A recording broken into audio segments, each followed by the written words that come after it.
Okay, I am going to walk you through taking your Dutch test. So please make sure to read through this whole thing a day or two before you're going to start your testing. If you are still cycling, you're going to want to take this test around day 19 to 21 of your cycle.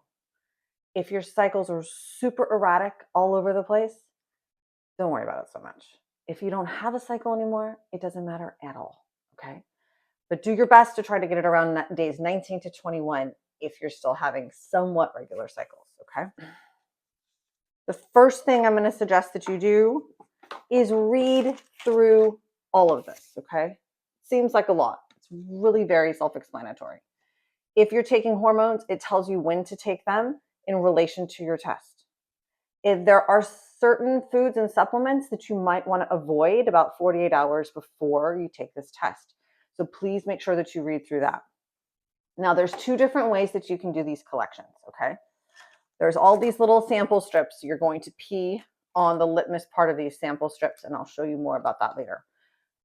You can either do from the evening into the next morning on 2 different days, or you can just get it all done in one day, okay? It's totally up to you. And if you like skip one by mistake, you can do it the next day, okay? It's not that serious. As long as you get it close enough, you're going to be spot on. Then you're going to start filling out your requisition form. Please do this first before you even start doing the testing. It's very important that you get this straight. So in here, it's going to ask you for some basic information.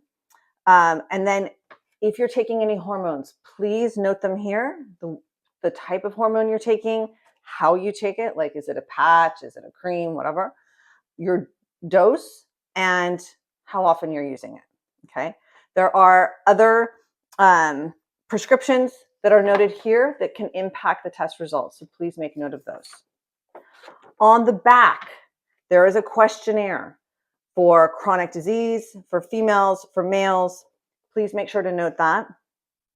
What issues you're currently trying to manage, and really important, any additional supplements that you're taking. Everything. If you're taking vitamin C, stick it in there, okay? All of it needs to be put in here. I like to pre-fill out the test strips. So you're going to take these out of the container, and there are several samples, okay? Sample 1 is at dinner time. They also say around 5 p.m. That's not my dinner time, but I still take it around 5 p.m. You're going to put your last name, first name, date of collection. So if you know you're going to do it tomorrow, you're going to write that date in there, okay? And the approximate day of your cycle, if you know, okay? The one part you're going to leave empty is the part that says time of collection, okay?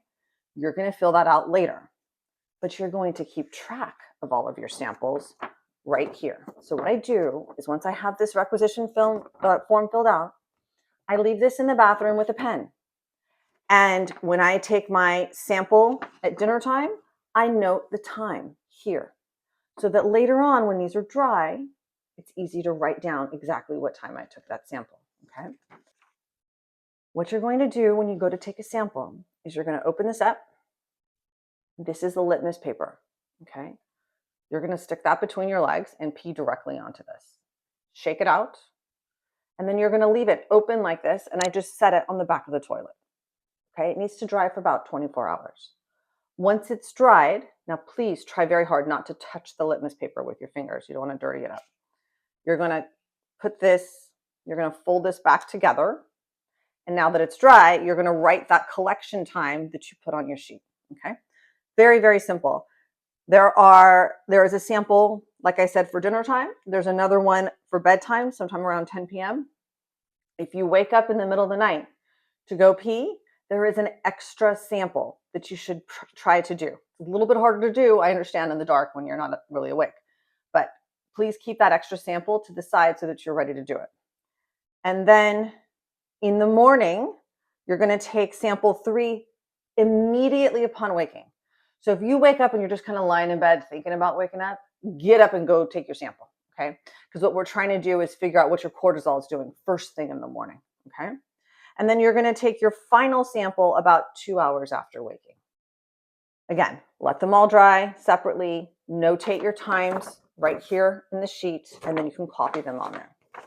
Once you're done taking all your samples and they're all dry and they're all marked, you're going to put them back in the bag. You're going to put them back into your kit, and you're going to stick them in the envelope to be mailed back to Precision Analytical. Here you go.